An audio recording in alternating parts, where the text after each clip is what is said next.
पिछले 2 घंटे से आप मुझे वैसे सुन ही रहे हैं, बट फिर आगे मुद्दा कुछ और है, बड़ा मुद्दा है। अभी जो हम बात कर रहे थे वो कुछ और था, अभी हम जो बात करेंगे वो कुछ और है। तो काफ़ी टाइम से आप लोग जुड़े हुए हैं, कुछ लोग हैं, ज़्यादातर तो आज वो लोग हैं जो कि नए जुड़े हैं हम लोगों के साथ, जिन्हें बहुत ज़्यादा वक्त अभी अलायंस के साथ नहीं हुआ है, जिन्हें थोड़ा सा कम आइडिया है। So basically it is not only an institute, it is not only an education institute, it is an initiative. जो इनिशिएटिव हमने बहुत अच्छी इंटेंशंस के साथ हमने लिया है, और वो इंटेंशंस हैं एजुकेशन को किसी तरीके से प्रमोट करना, ना सिर्फ एजुकेशन को प्रमोट करना बल्कि क्वालिटी एजुकेशन को प्रमोट करना। क्योंकि हम लोग भी ऋषिकेश का पार्ट रहे हैं, काफ़ी सालों से पार्ट रहे हैं। तो जब हम लोग छात्र हुआ करते थे, हम आज भी छात्र हैं, हम जीवन भर छात्र ही रहेंगे, लेकिन जब हम आपकी जगह बैठा करते थे तो हमें लगता था कि शायद हमें कुछ और मिलना चाहिए, शायद हमें इससे ज़्यादा कुछ और मिलना चाहिए। और उसी स्पिरिट के साथ हम लोगों ने बहुत इधर उधर हमने खाद छानी, हमने ऋषिकेश में कोशिश किया, देहरादून में कोशिश किया, मैं पर्सनली दिल्ली भी गया, लेकिन जो चीज़ चाहिए थी वो कभी मिली नहीं। तो मैं बहुत अच्छे से समझ पाया इस चीज़ को कि एज अ स्टूडेंट हम लोग क्या एक्सपेक्ट करते हैं, एज अ स्टूडेंट हम लोग क्या डिमांड करते हैं, हम लोगों को ज़रूरतें क्या हैं। तो उन्हीं सारी चीज़ों को दिमाग में रखते हुए जब ये इंस्टीट्यूट स्टार्ट किया था तो बहुत हम्बल बिगिनिंग था, बहुत छोटा सा बिगिनिंग था।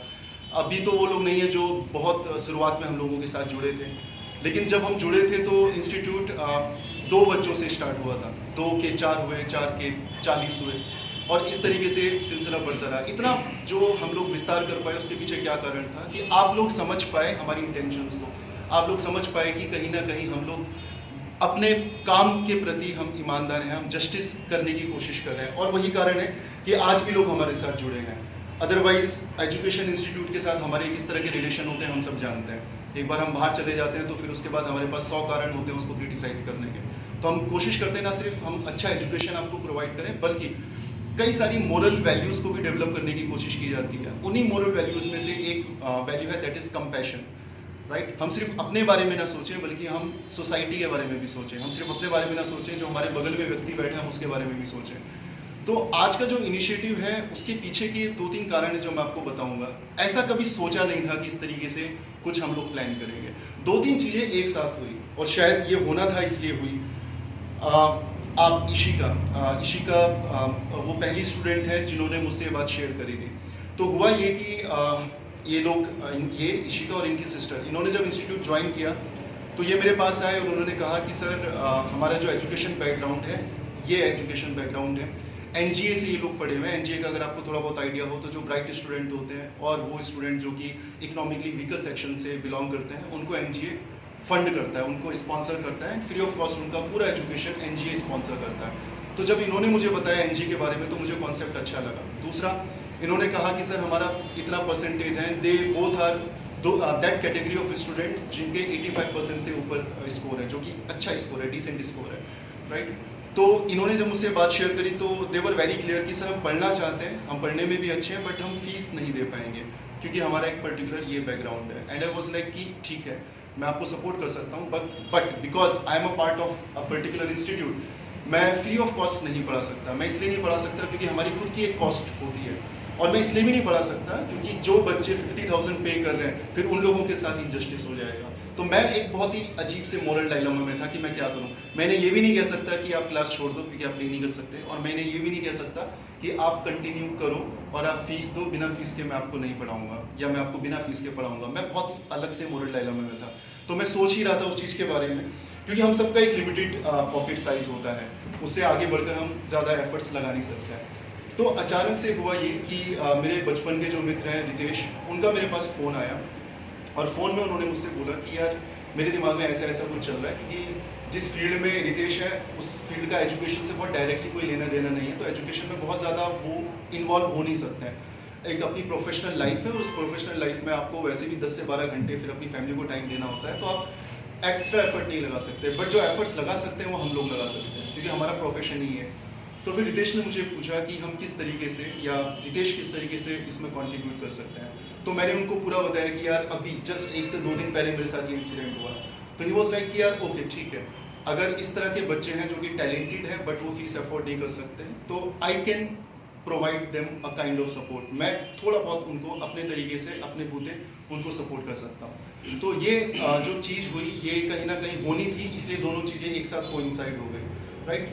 और इसी वजह से फिर ये आइडिया मेरे दिमाग में आया कि बिल्कुल हम इसमें काम कर सकते हैं, और जितना हो सकेगा कॉस्ट मैं अपने तरफ से कम करने की कोशिश करूंगा, और जितना एफर्ट रितेश लगाना चाहेंगे वो अपनी तरफ से लगा सकते हैं। फिर हम एक ऐसे पॉइंट में आएंगे जहाँ पे आप लोग जो डिजर्विंग कैंडिडेट हैं उनको फीस नहीं देने की ज़रूरत पड़ेगी।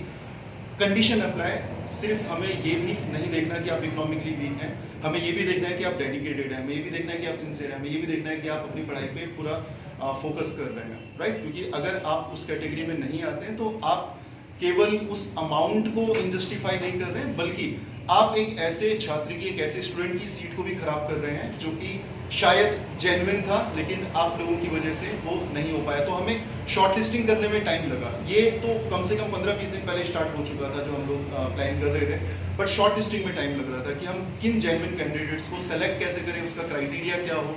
तो पर्सनल बेसिस पे जो मैंने ऑब्जर्व किया, या जो पर्सनल बेसिस पे मेरे ऑब्जर्वेशन थे, जो मैंने आप लोगों के साथ डिस्कस किया, उसके बेसिस पर फिर हमने कुछ जो है नाम वो शॉर्ट लिस्ट किए, और उसके बाद फिर हम एक नंबर पर, एक नॉट ओनली एक नंबर पर बल्कि कुछ नामों पे आए जिनके थ्रू हम लोग आगे बढ़ सकते हैं। तो अच्छा इनिशिएटिव है जिसमें सिर्फ रितेश का कंट्रीब्यूशन नहीं है, सिर्फ हम लोगों का कंट्रीब्यूशन नहीं है, बल्कि आप लोगों का भी कंट्रीब्यूशन उसमें उतना ही है। क्योंकि आपको याद है मैंने आप लोगों से पर्सनली, मैंने क्लास में कभी डिस्कस नहीं किया, और कुछ चीज़ें होती है जो out of the class discuss हो तो ज़्यादा बेटर है, तो मैंने आउट ऑफ द क्लास जितना पॉसिबल हो सका आप लोगों से डिस्कस किया, और वहाँ से मुझे फीडबैक आता है कि आप लोग बहुत अच्छा काम करें। इनफैक्ट जितने लोगों से मैंने सोशल मीडिया पे कांटेक्ट किया, या जितने लोगों से मैंने पर्सनल लाइफ में कांटेक्ट किया, they all appreciated this effort, and they were like कि we know the quality of students you have, and that is the reason we are ready to sponsor that. तो अभी शुरुआत है, हम उम्मीद करते हैं कि आगे भी हम आगे जाएंगे, और इसको हम सिर्फ इकोनॉमिकली वीकर सेक्शन तक नहीं रखेंगे, हम इससे आगे भी बढ़ने की कोशिश करेंगे। इसके पीछे जो मेरे दिमाग में 2-3 आइडियाज़ हैं जिसमें काफ़ी सारे लोग इन्वॉल्व हो सकते हैं।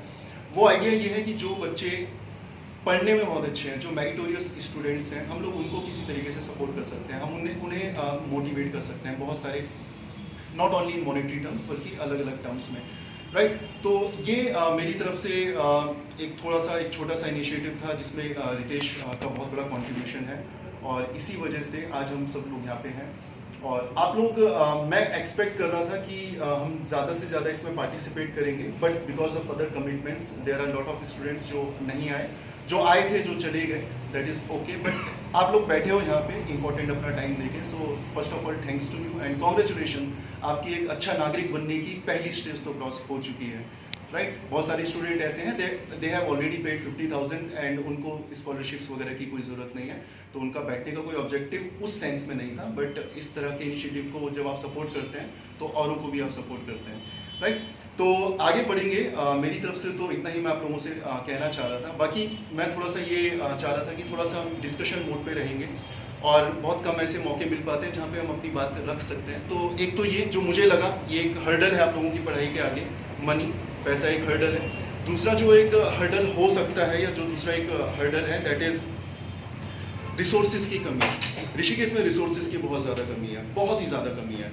Resources not in monetary terms, resources का मतलब हमें एक ऐसा स्थान नहीं है हमारे पास जहाँ पे कि हम बैठ के पढ़ सकें। मैं लाइब्रेरी की बात कर रहा हूँ, ऋषिकेश जैसे शहर में एक भी लाइब्रेरी नहीं है, और ये बहुत ही डीमोटिवेटिंग फैक्टर है, बहुत ही डिसअपॉइंटिंग फैक्टर है कि आफ्टर क्लास हम लोगों के पास एक ऐसी जगह नहीं है जहाँ पे हम बैठ के ग्रुप डिस्कशन कर सकें, जहाँ पे हम बैठ के ग्रुप स्टडी कर सकें। तो ये एक बड़ा मैटर है। मैं पूरी कोशिश करूंगा कि इसमें मैं अपनी तरफ से जितना हो सके, चीज़ें शॉर्टलिस्ट की हैं मैंने, but again I said earlier, we all have a limited pocket size, हम लोगों का एक लिमिटेड पॉकेट साइज है, तो हम उसी हिसाब से आगे बढ़ेंगे। बट ये प्रॉमिस तो है कि जैसे जैसे पॉकेट साइज डीप होगा वैसे वैसे लाइब्रेरी बड़ी होती रहेगी, ठीक है, और लाइब्रेरी में किताबें भी आती रहेगी। तो हो सकता है आपके बैच को वो फैसिलिटी ना मिल पाए, लेकिन आपके जाने के बाद ऑब्वियसली उसमें आपका भी कंट्रीब्यूशन रहेगा। जब आप IAS ऑफिसर बनेंगे या BDO बनेंगे या आर्मी ऑफिसर बनेंगे, देन आई नो कि आप लोग हैवी डोनेशंस देंगे इंस्टीट्यूट को, ताकि हम लोग जो बच्चे अफोर्ड नहीं कर सकते हम लोग उनको सपोर्ट कर पाएंगे। लेकिन मैं बहुत ब्लंट हूँ इस मामले में, मैं बहुत क्लियरली बोलूँगा कि this is something which I expect from you, because I am not paying huge. मैं 2-2 लाख या 1.5 लाख रुपए पे नहीं कर रहा, जो आपसे चार्ज नहीं कर रहा हूँ, मैं कम कर रहा हूँ, तो मैं आपसे बाद में वसूलूंगा जब आप IAS बन जाएंगे। ठीक है, तो ये इसी तरीके से एक सिम्बियोटिक रिलेशनशिप होता है कम्युनिटी के बीच में, इसी तरीके से हम लोग आपस में जुड़ते हैं, राइट। हम हेजिटेट करते रह जाते हैं और चीज़ें होती नहीं है, तो हम हेजिटेट नहीं करेंगे, थोड़ा बेशरम होना ज़रूरी है। सो हम लोग होंगे, जिस तरीके से आप लोग मुझसे डिमांड करते हो कि ये पर्टिकुलर चीज़ें चाहिए, तो मैं इन फ्यूचर डेफिनेटली आप लोगों से डिमांड करने वाला हूँ। डिमांड करने की ज़रूरत पड़ेगी नहीं, वो हो जाएगा, कोई प्रॉब्लम नहीं है उसमें। तो एक लाइब्रेरी ऐसा एक इशू है, एक ऐसा मैटर है जो हम सबके दिमाग में है, हम सब उस चीज़ से रिलेट कर रहे हैं। और मुझे ऐसा लगता है कि अगर लाइब्रेरी ऋषिकेश में बनती है तो हम लोगों की जो स्टडीज़ है वो यहाँ से यहाँ तक जा सकती है। बिकॉज एक लिमिटेशन ये होता है कि आफ्टर क्लास जब आप घर जाते हैं तो आप एक कंफर्ट जोन में जाते हैं, और जैसे आप कंफर्ट जोन में चले जाते हैं आपकी पढ़ाई फिर सफ़र करती है, राइट। जब मैं दिल्ली में था तो दिल्ली में तो ये सारी फैसिलिटीज़ होती भी हैं, बिकॉज दे पे फॉर इट एंड वी पे ह्यूज, बहुत बड़ा अमाउंट पे किया जाता है। तो एयर कंडीशन लाइब्रेरीज होती हैं, आपको 24/7 आपको लाइब्रेरी फैसिलिटीज़ होती हैं, आप 24 घंटे लाइब्रेरी में रह सकते हैं, लाइब्रेरी कभी बंद नहीं होती है। रात के 3 बजे, 4 बजे, 5 बजे भी लाइब्रेरी खुली रहती है। तब जाके दिल्ली में सिलेक्शन होता है। तो वो एनवायरनमेंट हो सकता है 6 महीने बाद, हो सकता है 1 साल बाद, होगा तो ज़रूर, करेंगे तो ज़रूर होगा, ठीक है। तो आज हम जो मैटर है, जो आज का कंसर्न है, जो ऑब्जेक्टिव है, that is we have shortlisted 5 students as of now, और उन 5 स्टूडेंट्स को रितेश नेगी की तरफ से हम लोग स्कॉलरशिप प्रोवाइड करेंगे। स्कॉलरशिप का स्ट्रक्चर कुछ इस तरीके से है कि those 5 students will not have to pay a single penny. आपकी एजुकेशन का जितना भी खर्चा है आने वाले 1 सालों तक वो रितेश जो है वो स्पॉन्सर कर रहे हैं। एंड मीनवाइल उसमें हम सिर्फ 5 तक नहीं जा रहे हैं, उसमें अब हिम्मत बढ़ी है, तो डेफिनेटली मैं अपनी तरफ से भी आगे उसमें बढ़ने की कोशिश करूँगा। So this is it, and I expect a lot of questions from you, right. आप रितेश से क्वेश्चन पूछ सकते हैं। हमारे बीच युवा चेहरा, युवा नेता कनक धनई भी उपस्थित है। I would like all you to please welcome Kanak. तो कनक के साथ तो काफ़ी ज़्यादा एक रिलेशनशिप डेवलप हो चुका है, not only in a personal sense, but जो चेहरा हम लोग देखने की कोशिश करते हैं, एक युवा चेहरा जो हमारी बातों को समझ सके, जो हमारी प्रॉब्लम्स को समझ सके, वो कहीं ना कहीं हम लोगों को उस चेहरे में दिखाई देता है। So Kanak will address you and he will share his vision with you, and I want you to share your vision with Kanak, so that हम एक मीटिंग पॉइंट में आ सकें, एक चीज़ें कोइंसाइड हो और फिर कुछ नया निकल के आए, क्योंकि फ्यूचर हम हैं, right. And to be very honest, जो ऑलरेडी यहाँ पर हमारी लीडरशिप है वो पास्ट हो चुकी है, वो पास्ट है, तो हमें फ्यूचर की तरफ देखना है, हमें आगे की तरफ देखना है, और वो हम सब लोग मिलकर ही बना सकते हैं। और वो तभी हो पाएगा जब हम बोलेंगे, जब हम टफ क्वेश्चन पूछेंगे। I want you guys to ask tough question from Ritesh, I want you guys to ask tough question from Kanak. आप मुझसे टफ क्वेश्चन पूछो, जब तक हम आंसरेबल नहीं होंगे, जब तक हम अकाउंटेबल नहीं होंगे, चीज़ें ठीक नहीं होंगी। तो it is the responsibility of all of us कि हम चीज़ों को आगे बढ़ाएं। हमारे बीच में 2 सीनियर लोग भी बैठे हैं जो कि आर्मी रिटायर्ड हैं, और अभी रिटायरमेंट के बाद वो आने वाले अपने फ्यूचर के लिए आने वाले एग्जाम्स की तैयारी कर रहे हैं। तो उनके लाइफ के जो एक्सपीरियंसेस हैं उनसे भी हम बहुत कुछ सीख सकते हैं। आप कहीं से कुछ भी सीख सकते हो, राइट। आप उन यंगस्टर्स से भी सीख सकते हो जो 12th के बाद जिन्होंने इंस्टीट्यूट ज्वाइन किया है, उनके अंदर जो एनर्जी होती है वो एनर्जी बहुत कम देखने को मिलती है, राइट। हमारे बीच में शायद Verma, what's his full name, Verma, Akash Verma, like मैं बहुत इम्प्रेस हूँ आकाश से। उसकी जो मेमोरी है ना, लाइक वो मेमोरी बहुत कम लोगों को गिफ्टेड होती है। ब्राइट स्टूडेंट, अभी नीचे शायद उसका अभी प्रैक्टिकल चल रहा है, वो टेलीफोन जो वीडियो कॉलिंग कॉन्फ्रेंस के जरिए वो अपना प्रैक्टिकल कर रहा है। तो इस तरह के लोग जब आप आते हैं ना, तो आपका कंपटीशन लेवल और टफ हो जाता है। जब आप आकाश जैसे बच्चों के साथ बैठते हो तो आप अगले दिन और पढ़ के आते हो, राइट। IAS बैच में बहुत सारे ब्राइट स्टूडेंट हैं, तो we all are talented. The only hurdle is 1 library, 2 economical issues हैं, इकोनॉमिकल इश्यूज को हम सॉल्व करेंगे, लाइब्रेरी को हम जरूर सॉल्व करेंगे, ठीक है। So I would like to ask Ritesh, I would like to welcome Ritesh Negi कि वो आपके बीच में आए, और क्या था दिमाग में, क्या आइडिया आया, सडनली एक कॉल किया, तो कुछ तो दिमाग में रहा होगा, और क्या विजन है, क्या बातें शेयर करना चाहते हैं, वो रितेश जो है आपसे शेयर करना चाहेंगे, ठीक है। So please welcome.